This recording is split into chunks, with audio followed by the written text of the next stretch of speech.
All right, y'all, welcome back and happy Saturday. Today we're going to be talking about Jordan Ross as a high school prospect, how he looks in his second season at Tennessee, and what I think his third season will look like. Please do make sure to like and subscribe to the channel. Shouts out to my dog, J Pat, for recommending this video to us on Patreon, and y'all can do the exact same thing for free. Patreon.com/Blue Chip Breakdown. Thank you to you, J Pat, for always rocking with us, man, and always holding us down. So Jordan Ross is one of my favorite players on this whole team. I think his upside, his ceiling is crazy. You can see his high school profile. This is with On Three. He's a five-star. Y'all can also see that 24/7 Sports and On Three had him as the #1 edge rusher in the 2024 class. I don't know what ESPN and Rivals were thinking, having him as a four-star prospect because, like I said, he's pretty much like a perfect edge rusher. He has everything that you want. He's got the length and all that good stuff listed at 6'5", 245 pounds. Now, he could have gone anywhere in the whole country. It came down to us, Alabama, Florida, and Texas. Really, Florida and Texas were the other two teams that he was looking at the closest. But, big boy battle that Tennessee was able to win. And I think that we'll have, plenty more just like this because why wouldn't you want to come play edge for guys like Coach Chop and Coach Garner? They've just done such a brilliant job with all these guys. But we're going to take a look at some of his clips, man. So this is from the Polynesian Bowl. This is an all-star game. So a bunch of 4- and 5-star guys out there. But Jordan Ross, really, I already knew just looking at his regular high school film that he was going to be good. But what I saw him do in this game, he looked like a step faster. He looked a step stronger than everybody else out there. That's when I knew, man, we got something really special. And we didn't get to see it too much last season. So once we get to his actual college stuff, not going to look at the, like regular season stuff because he just didn't get that many snaps. That Leo room, it was deep. It's not going to be as deep this year, but I want to take a look at some of his stuff from the orange and white game. That's going to be easier for us to see exactly where he's at. But you can see, man, coming out of high school, listed at 245 pounds. James Pearce was 245 his last year, right? So he could easily get up to about 260, 265 and still play Leo. Leo's had to do some like linebacker stuff where they're, dropping into coverage and having to tackle out in space.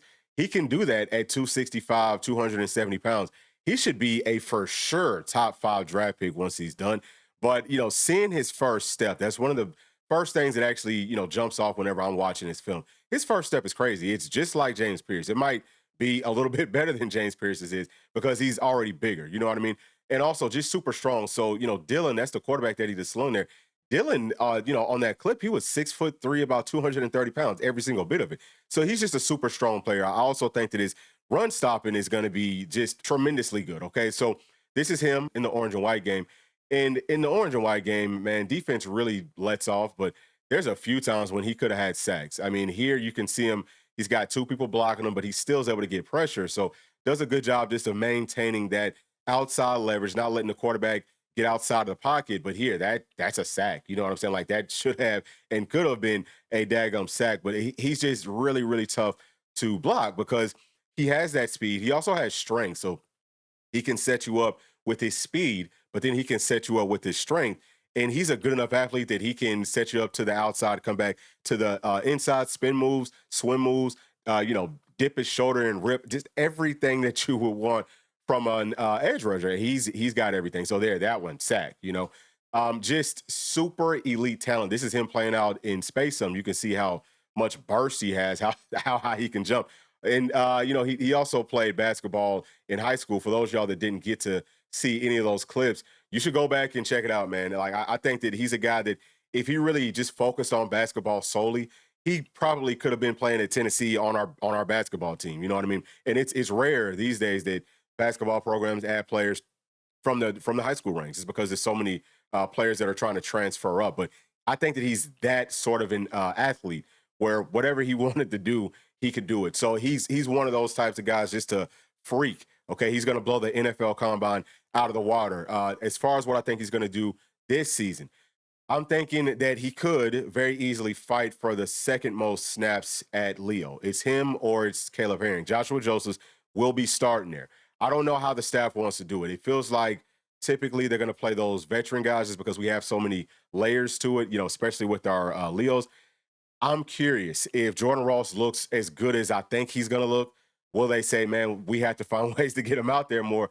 But I feel like, especially once Tennessee goes to that rabbits package, so that's when we have 2 Leos out there. Typically, it's going to be one Leo, and then we have one strong side in. But in that rabbits package, we have, two of those edge rushers bump a strong side in to playing at tackle. We do that on like third down situations, especially third and long situations. I just feel like Jordan Ross has such a knack for getting to the quarterback that he could be easily a double-digit sack guy. So when we see him pretty much every time the Tennessee runs those rabbits packages, I could most definitely see that happening.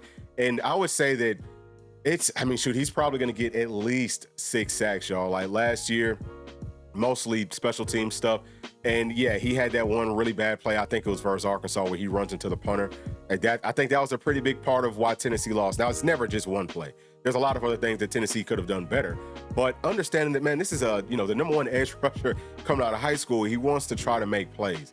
That wasn't the right time, but he's trying to make some plays. So I think that he wants to make up for it. Obviously, I'm sure that he felt terrible. But I just feel like I feel like Jordan Ross is he's going to be a fan favorite probably about midway through this season, just because he's going to wreak so much havoc. Again, not just about his pass rush, but also with stopping a run and doing a plethora of different things. As far as what I see with Jordan Ross next season, dog, he should be just like James Pearce. You know what I'm saying? Like, I think coming into 2026, they'll be talking about Jordan Ross like they talked about James Pearce. I could see, in 2026, Jordan Ross getting about 12 to 15 sacks. So I'm like, just easily, because I don't see anybody on the face of this planet right now, or, I don't see any college players that can consistently hold Jordan Ross. But those are my thoughts. Please share yours with me down in the comment section. And as always, please do make sure to like and subscribe to the channel. We'll see y'all on the next one. Thanks, peace. Thanks for watching, and please make sure to like and subscribe to the channel, because that keeps us growing inside of the YouTube algorithm. And if you did like this video, here's another one that you might also enjoy. Thank you. We'll see you on the next one. Peace.